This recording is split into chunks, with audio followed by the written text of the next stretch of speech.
co-founder of that organization, which began back in 2009, and she's now the CEO of Big Voices Media. Billie is somebody who was not involved in politics until very recently. She was about, 3 years ago or 3.5 years ago now when she was watching the bailout of all the banks. And of course, this was under President Bush. This is before President Obama came into office. And we should be clear, we've been spending too much money in this country for a long time. And Republicans and Democrats are both to blame for that. But this announcement, when she was watching this, it really changed her life.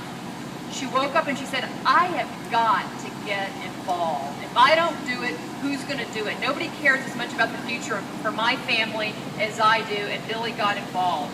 She put her consulting practice aside. She got together with others and launched the First Coast Tea Party. That's an organization that ended up being 7,000 members strong, one of the largest in the country. As I mentioned, she now has Big Voices Media. This is a new media company which is trying to bring conservative organizations, conservative grassroots groups together and make sure that we're all talking to each other and hearing each other. It's a great venture. And Billie Tucker, it is an honor to be up here with you. Well, it's an honor, Genevieve, to be here with Heritage and with Family Research Council because they're awesome organizations. You know, there's a great deal of awesome organizations in Washington, D.C. And for all of us that were asleep most of our life, we didn't even know they existed. And then all of a sudden I realized that these people have been out there a lot longer than we have doing the work. And unfortunately, they actually had a hard time themselves getting their message out. What they needed was to have grassroots people out on the ground spreading their message. And so the Tea Party came to life and we've all hooked up together. So it's been a lot of fun getting to know all these organizations. I'm going to tell you what I want to talk about. I want to talk about the media. And here's why. This was a press conference today. Press releases went out to the press so that they could come and hear from conservative women. We had one media outlet respond to that press release. And do you know why? Because they're a conservative media outlet here in Jacksonville, WOKD. The rest of the stations, crickets. You see them? I'm calling them out right now because this is what is the matter in our country. They have the microphone and they don't talk the truth. There are more conservative women than there are liberals, and we are the hardworking ones. We're the ones that stand up for traditional American families. We're the ones that stand up, and look at these women. Look what they have done with their lives. It is amazing to me. And the journalists, I am getting this on our own video at Big Voices Media. We set up our own media. We are putting that microphone into the hands of the people. And why are we doing that? Because the media doesn't show up for our voice. That's why we are doing it. I'm candidly sick and tired of them. I am sick of them lying on TV because think of how many we've got some beautiful women here. I'm going to introduce them in just a second. Think of how many people watch TV and believe the junk that they are saying on TV. It's a lie. They are not telling the whole truth.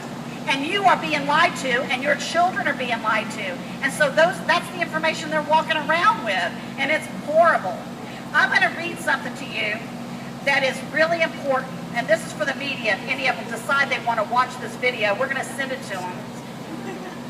Because all these women's stories need to be heard. But this is going to go, actually this will go up on Big Voices Media as well, but we're sending them a link. Every journalist, when they graduate, they have a creed. They have an oath of honor. Just like a doctor, you know, because what they are being given is the opportunity to print the truth, to have the microphone, and to tell the truth so that American citizens can know what's really going on. That's their job. I'm going to read you the creed for those of you that have never heard it. It's called the Journalistic Creed, and it's actually in the Press Club in Washington, and every single journalist knows this creed. I believe in the profession of journalism. I believe that the public journal is a public trust, that all connected with it are to the full measure of responsibility, trustees for the public, that all acceptance of lesser service that the public service is a betrayal of this trust.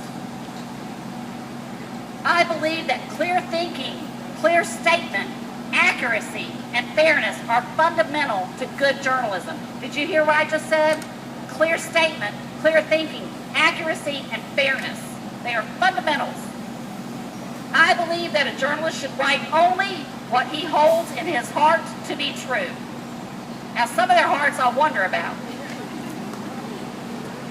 I believe that suppression of the news for any consideration other than the welfare of society is indefensible. Do you believe that things are suppressed? Do you believe that the executive office has suppressed? Did you not know that recently the executive office is looking at articles before they are written and before they are published for the first time in our history? Did you know that? That is happening today. I believe that no one should write as a journalist what he would not say as a gentleman. What's that word again? That bribery by one's own pocketbook is as much to be avoided as bribery by the pocketbook of another. That individual responsibility may not be escaped by pleading another's instructions or another's dividends. I believe that advertising, news, and editorial columns should alike serve the best interest of readers. That a single standard of helpful truth and cleanliness, have you ever heard of such a thing? That should prevail for all. That supreme test of good journalism is the measure of its public service. I believe that the journalism which succeeds the best and best deserves success, here you go, hold on, fears God. This is in their creed. Can you believe that? And honors man. Let me repeat that. I believe that the journalism which best succeeds the best and best deserves success fears God and honors man. Hallelujah. Would they please go read this creed and get into the program? Is stoutly independent news, unmoved by pride of opinion or greed of power, constructive, tolerant but never careless, self-controlled, patient, always respectful of its readers. Tell that to Sarah Palin. Tell that to Michelle Bachmann. Conservative women. Tell that to me, who was attacked by the local press because I'm a conservative woman. But always unafraid, is quickly indigent at injustice, is unswayed by the appeal of the privileged or the clamor of the mob, Occupy protesters, seeks to give every man a chance, and as far as law and honest wage and recognition of human brotherhood can make it so, an equal chance, is profoundly patriotic. Oh my gosh, wouldn't you love to see the media patriotic again? Wouldn't you love to see them have a little tingle up and down their leg when somebody sings God Bless America and the flag is raised? What happened to our country? Thank you. What happened to our country is the journalists absolutely betrayed us. Is profoundly patriotic while sincerely promoting international goodwill and cementing world camaraderie is a journalism of humanity and of and for today's world. That is the journalistic creed. I'm going to tell you, I'm a conservative woman, and I want the media to start telling the truth about who we are in America. We believe in traditional values. We are pro-babies. We love babies. We love every one of them that's in a womb, and we think they all should have life. We are pro-family. We believe in the sanctity of families. We believe in religious rights. What's the matter with that? You want to be whatever kind of religion? I'm going to be my religion, right? What's so bad about that? And I believe in, actually, here's what I believe. Here's what conservatives believe. We believe in life, liberty, and the pursuit of happiness. How much more powerful is that to be a conservative woman in this day and age? We have a fight on our hands, ladies, and I'm going to tell you, the next time that you see somebody on the media lying to you, I want you to go Google the journalistic creed and send them an email and remind them what their job is. Thank you very much. And Aren't they gorgeous? Double, yes, you are not seeing double. Yes, they are twins. They're gorgeous. This is Rachel and Melody, and I've just actually met them today through a dear friend, Deborah. She introduced us.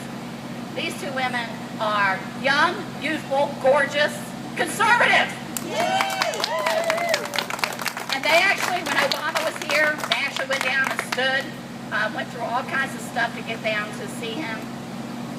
And they stood outside and said, we don't like the dead, you know. But I want them to have the microphone for a minute. That's what the big voices will do. They hand the microphone to regular, average people. They're going to Guatemala tomorrow to a mission trip. They've been to third world countries.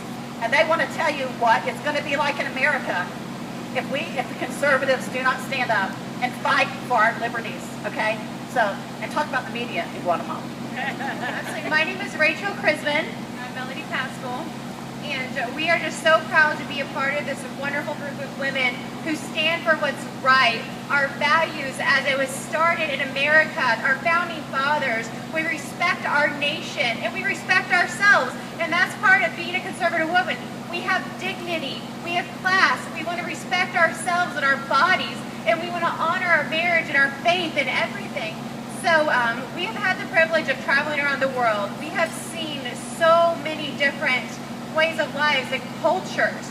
We have seen third world countries. We have seen what our current president is promoting. We have seen it in real life.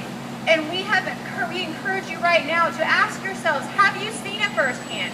Have you seen what trillions of dollars of debt creates? What socialized medicine creates? Have you seen that? And if you haven't, go out there, experience it for yourself, because it's not what America was founded on. It's not our core principles, and we don't have to support that. We want to support how America became great, and that's free market, that's less government, low taxes, giving people a voice.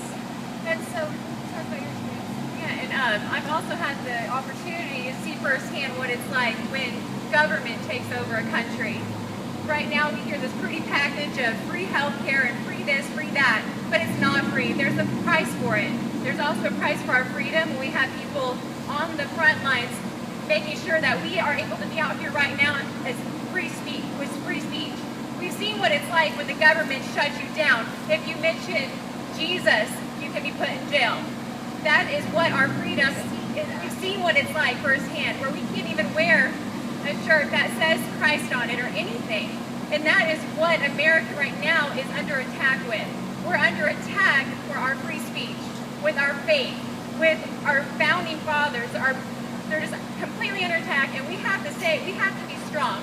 And we have to band together and support one another and not let us be bullied and taken over with the media. We have to have our voices and don't back down. We need to support one another.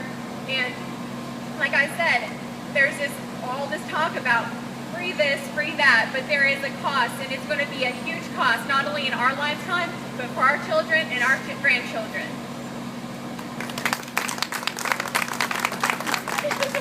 They said they can say more. Thank you, ladies. Very